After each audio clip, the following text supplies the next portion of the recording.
ओम श्री गुरु सत्ताय नमः। सभी को प्रणाम।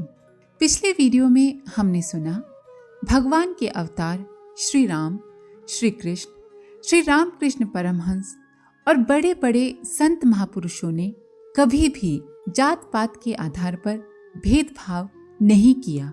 जन्म से तो सभी शूद्र होते हैं। मनुष्य अपने कर्म से ही ऊंचा या निकृष्ट होता है। हमें ये समझना होगा कि जब हम जात पात के नाम पर अपने ही लोगों को खुद से दूर कर लेते हैं, अलग कर लेते हैं, तो ऐसा करके हम खुद को कमजोर बनाते हैं और दूसरे हमारी इस कमजोरी का फायदा उठाते हैं। आइए इसी क्रम को आगे बढ़ाते हैं। आर्य समाज के संस्थापक महर्षि स्वामी दयानंद जी ने गुण कर्म स्वभाव से वर्ण धर्म का प्रतिपादन किया और प्रचलित ऊंच नीच की मान्यताओं का घोर विरोध किया। आर्य समाज के प्रसिद्ध सन्यासी स्वामी श्रद्धानंद के शुद्धि आंदोलन का कार्य प्रसिद्ध है। उन्होंने निम्न जाति के हिंदुओं को, जो कि ईसाई मुसलमान बन गए थे, पुनः शुद्ध करके हिंदुओं में महत्वपूर्ण स्थान दिलाया। इसी तरह अछूतोद्धार के लिए कार्य किया। निम्न जातियां जो उच्च वर्णों द्वारा घृणा की दृष्टि से देखी जाती हैं, उनको समाज में सम्मानास्पद स्थान दिलाने के लिए वे आजीवन प्रयत्न करते रहे। स्वामी विवेकानंद जब अमेरिका की एक सड़क पर गुजर रहे थे तो उनकी विचित्र वेशभूषा को देखकर लोग उन्हें मूर्ख समझने और मजाक बनाने लगे। अपने पीछे आती हुई भीड़ के सम्मुख स्वामी जी रुके और पीछे मुड़कर बोले, सज्जनों, मेरी वेशभूषा को देखकर आश्चर्य मत करो। आपके देश में सभ्यता की कसौटी पोशाक है, पर मैं जिस देश से आया हूँ वहाँ कपड़ों से नहीं, मनुष्य की पहचान उसके चरित्र से होती है। आम्रपाली नामक एक वैश्या भगवान बुद्ध को भोजन का निमंत्रण देने गई। उन्होंने स्वीकार कर लिया। थोड़ी देर बाद वैशाली राजवंश के राजकुमार आए और उन्होंने राजमहल में चलकर भोजन करने के लिए प्रार्थना की तो गौतम बुद्ध ने कहा, मैं आम्रपाली के यहाँ भोजन की स्वीकृति दे चुका हूँ। उन्होंने मीठे चावल और रोटी की भिक्षा प्रेम पूर्वक ग्रहण की। कुछ समय बाद आम्रपाली भी बुद्ध के उपदेशों से प्रभावित होकर बौद्ध भिक्षुणी बन गई। पाप से घृणा करते हुए भी पापी से प्रेम करके उसे सुधारा जा सकता है। भगवान बुद्ध एक बार निविड़ वन को पार करते हुए कहीं जा रहे थे।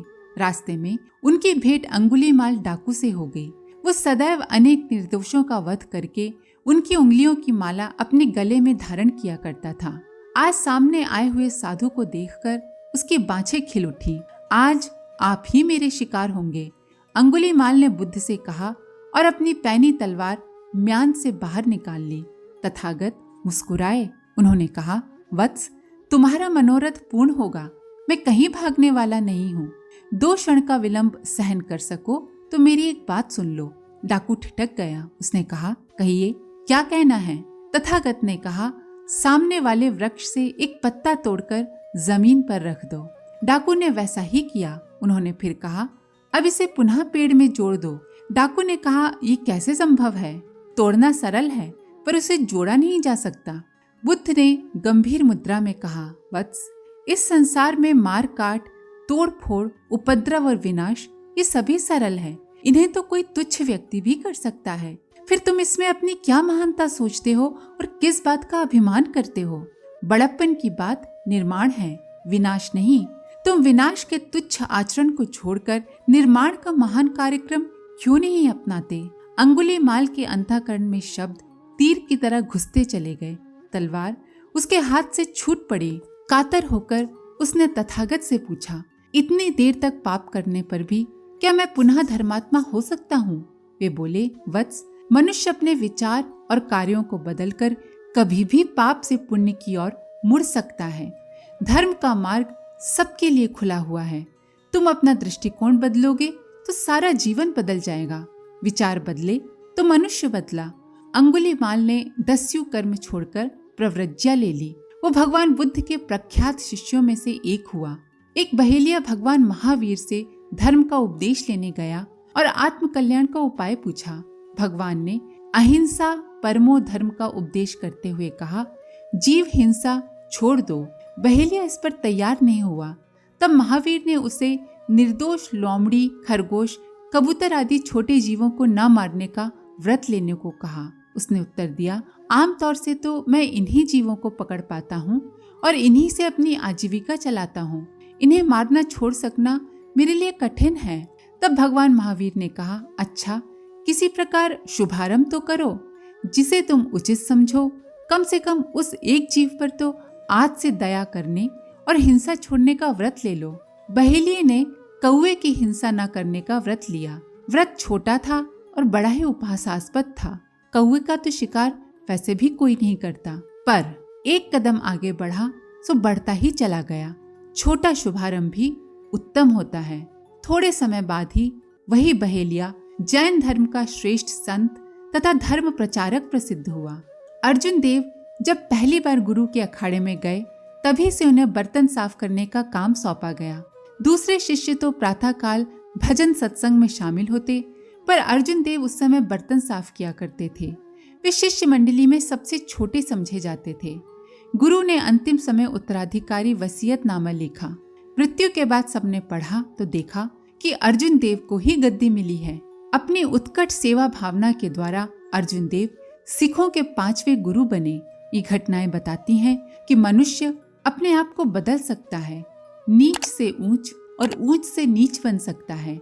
रावण विद्वान था, ब्राह्मण कुल में पैदा हुआ था, पुलत्स ऋषि का वंशज था, फिर भी दुष्कर्मों के कारण असुर चांडाल बन गया। नीच ऊंच बनने का माध्यम गुण कर्म है, वंश नहीं।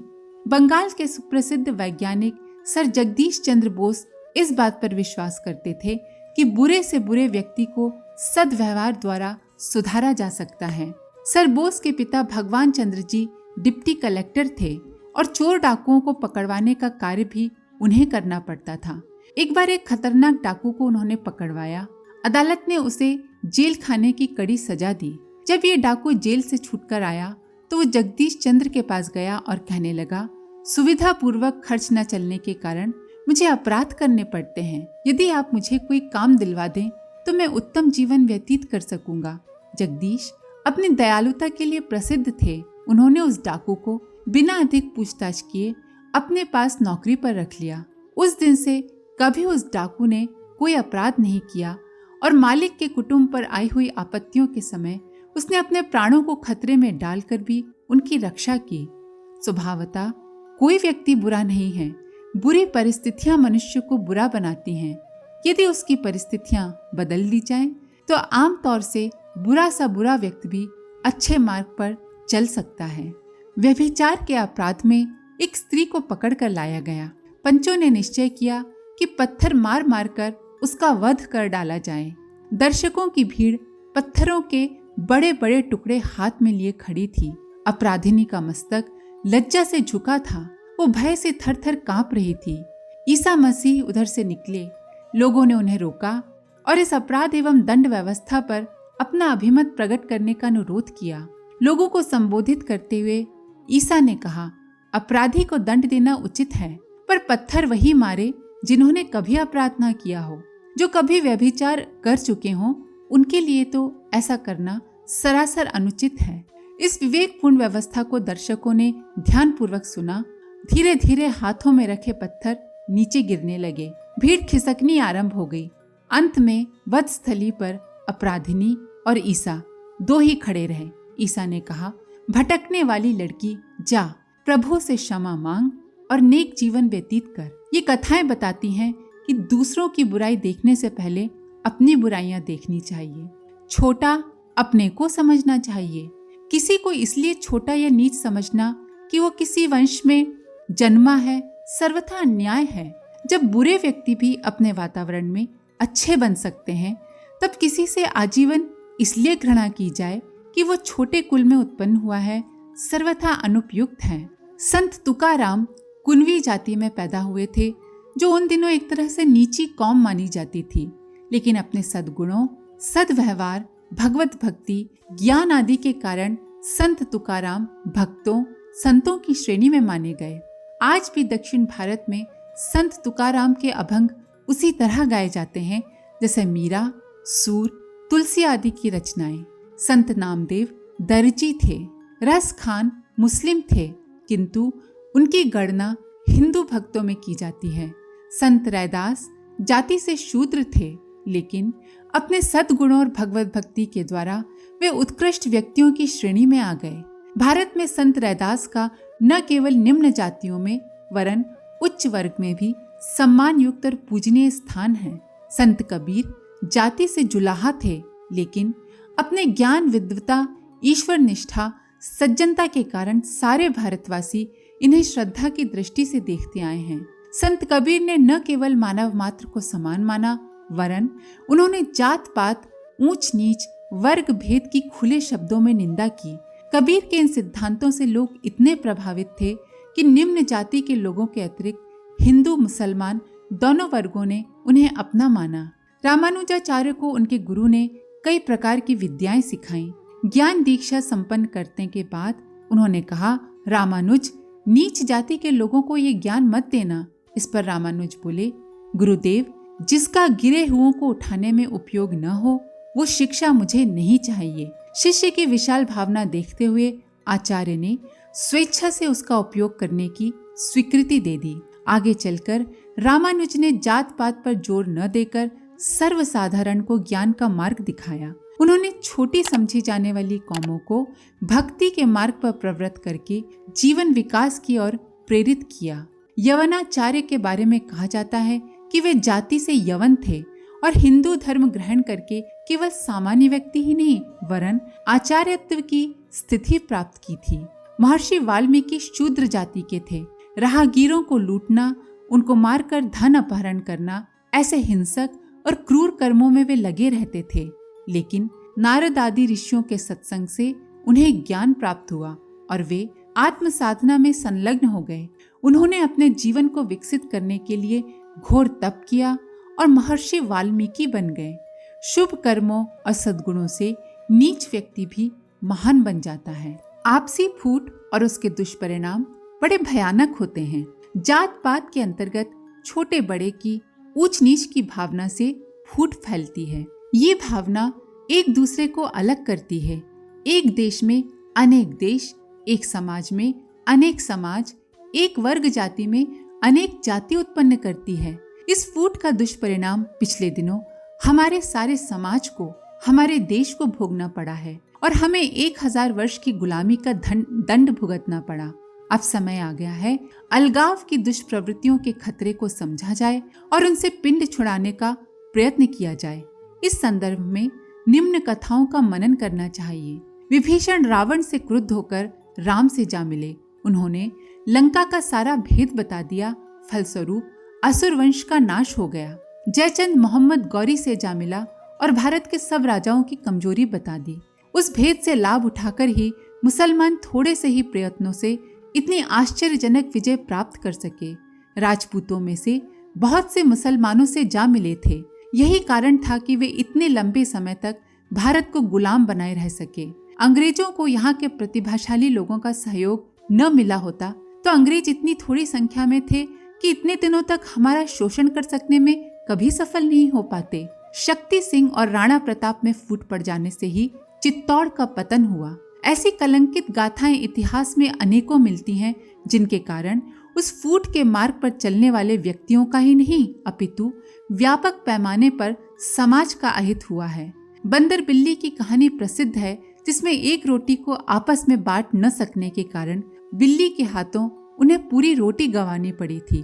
भारत में जात पात, लिंग भेद, ऊंच नीच, भाषावाद, प्रांतवाद आदि के नाम पर फैली हुई अलगाव की प्रवृत्तियां सब प्रकार से अवांछनीय हैं। उनका जितनी जल्दी अंत हो, एकता की भावना जितनी जल्दी उदय हो, उतना ही उत्तम है। नहीं तो देश का अस्तित्व और हमारा अस्तित्व खतरे में पड़ जाएगा। एक बार एक ब्राह्मण, क्षत्रिय, वैश्य और शूद्र कहीं जा रहे थे। मार्ग में एक डाकू ने उन्हें देख लिया। उसने उनके सामान को लूटना चाहा, किंतु वो एक था और यात्री 4। उसे एक तरकीब सूझी। डाकू ने ब्राह्मण, क्षत्रिय, वैश्य की तो खूब प्रशंसा की, शूद्र को गाली देकर खूब पिटाई की और जो कुछ था छीन लिया। इसके पश्चात वैश्य और फिर क्षत्रिय, ब्राह्मण सभी का क्रमशः यही हाल किया। चारों से सब कुछ लूटकर डाकू चलता बना। चारों अपना मुंह लेकर चले गए। मार्ग में उनको गांव का एक नाई मिला, उसे सारा हाल सुनाया तो वो बोला, आप लोग संगठित होकर रहते तो ये हालत ना होती। असंगठित समाज को इसी तरह हानि और अपमान सहना पड़ता है। एक बार कई पक्षी एक बहेलिए के जाल में फंस गए। पक्षियों ने सलाह की और एक साथ जाल लेकर उड़ गए। व्याध भी उनके पीछे दौड़ा। किसी साधु ने पूछा, भाई अब इनके पीछे दौड़ने से क्या लाभ? व्याध बोला, महाराज जब तक ये पक्षी एक विचार और एक संगठन में हैं, तभी तक जाल का बोझ उठा सकेंगे। ऐसा ही हुआ। थोड़ी ही देर में कहाँ उतरे के प्रश्न पर उन पक्षियों में विवाद हो गया। किसी ने ढील दे दी और परिणाम ये हुआ कि वे जाल समेत नीचे गिरे और मारे गए। इसीलिए कहते हैं एकता में बड़ी शक्ति है। पांडव जब वन में थे तो कौरवों का मुकाबला किसी जंगली जाति से हो गया। कौरव पकड़कर बंदी बना लिए गए। ये सुनकर भीम बड़े प्रसन्न हुए, पर युधिष्ठिर को ये बात अप्रिय लगी। उन्होंने कहा, हम आपस में भले ही 5 और 100 हैं, किंतु बाहरी लोगों के लिए हम 105 हैं। ये कहकर उन्होंने जंगली लोगों से लड़कर कौरवों को छुड़ा लिया। एक कुत्ता तेजी से चलता हुआ गंगा स्नान के लिए जा रहा था। रास्ते में किसी ने पूछा, इतनी तेजी से चलते हुए तो तुम बहुत जल्दी गंगा पहुंच जाओगे। कुत्ते ने लंबी सांस खींचते हुए कहा, गांव-गांव में बिरादरी के लोग मिलेंगे और वे मेरा रास्ता रोकने में कोई कसर नहीं उठाएंगे। अतएव मेरा तेज चलना भी उतना सार्थक नहीं हो सकेगा जितना आप सोचते हैं। आज हमारे समाज में भी तो यही हो रहा है। कोई भी आगे बढ़ता है तो बजाय हम उसकी प्रशंसा करने के, उसे उत्साहित करने के, हम इसी चक्कर में रहते हैं कि कैसे उसकी टांग खींचें, कैसे उसको नीचे गिराएं। और जब वो नीचे गिरता है तो हमें बड़ी प्रसन्नता होती है। एक मोटा मजबूत पेड़ कटकर जमीन पर गिर पड़ा। उसे इस तरह जमीन पर पड़ा देखकर एक राहगीर ने पूछा, भाई पेड़, तुम तो बहुत मजबूत थे, कल तक बड़ी शान से खड़े थे, आज क्या हो गया जो इस तरह नीचे गिरना पड़ा? पेड़ ने दर्द भरे स्वर में कहा, मेरे वंश का एक लकड़ी का टुकड़ा कुल्हाड़ी का बेंट बन गया और उसके कारण मेरी जड़ कट गई। यदि वो लकड़ी का बेंट विरोधी से न मिला होता तो कुल्हाड़ी लोहे की होते हुए भी मेरा कुछ नहीं बिगाड़ सकती थी। जो ब्राह्मण अपने आप को समदर्शी एवं शांत कहकर अपने आराम के लिए दीन दुर्बलों को अनुचित रीति से सताया जाना उपेक्षा पूर्वक देखता रहता है, उसका मिथ्या ब्रह्म ज्ञान फूटे हुए बर्तन से पानी की भांति चू जाता है, अर्थात धीरे धीरे नष्ट हो जाता है। मनुष्य सब समान हैं, वर्णों के कारण उनमें कोई अंतर या विशेषता नहीं होती, क्योंकि समस्त प्राणी एक ही ब्रह्मा के द्वारा रचे गए हैं। संसार में सामाजिक व्यवहार में ये विभिन्नता, पृथकता तथा वर्ण भेद सब कर्म के आधार पर निर्मित हुआ है। जाति से या जन्म से न तो कोई ब्राह्मण होता है, न वैश्य, न क्षत्रिय और न शूद्र, अर्थात सब एक समान होते हैं, किंतु गुण कर्म के भेद के कारण ही सबका अलग अलग वर्ण हो जाता है। जो जैसा कर्म करेगा वैसा ही वर्ण उसे प्राप्त होगा। जो शूद्र होकर भी शील संपन्न है वह ब्राह्मण से अधिक मान्य है। जो ब्राह्मण होकर भी आचारहीन है वो शूद्र से भी नीच कहलाएगा। काम, क्रोध, भय, लोभ, शोक, चिंता, शुदा, श्रम ये हम सभी में होती है। फिर वर्णों का विभाजन कैसे होता है? क्यों ये भिन्नता है? पसीना, मल, मूत्र, कफ, पित्त ये सभी चीजें सब मनुष्यों के शरीर में समान रूप से हैं और सबका शरीर नष्ट होता है। फिर अलग अलग विभाजन क्यों है?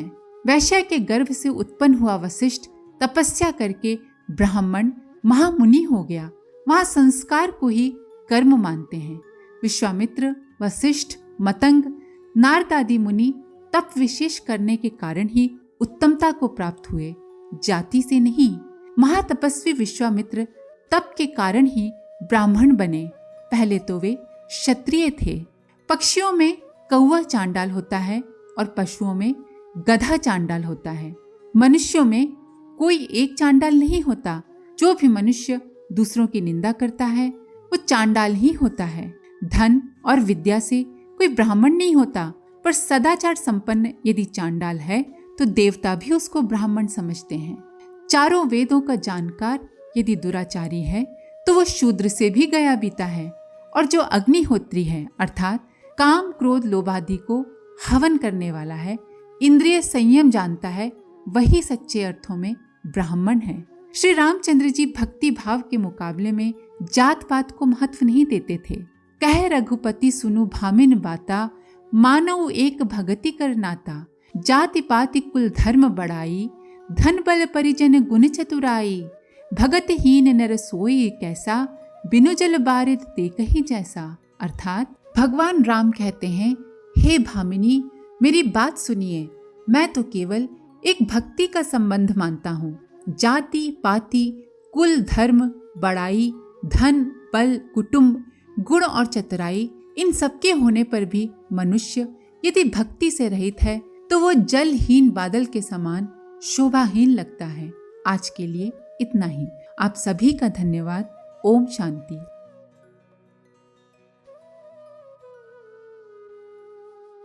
हमारे YouTube चैनल को सब्सक्राइब करें और बेल आइकन को दबाकर ऑल पर क्लिक करें ताकि आने वाले सभी वीडियोस की नोटिफिकेशन आपको मिलती रहे।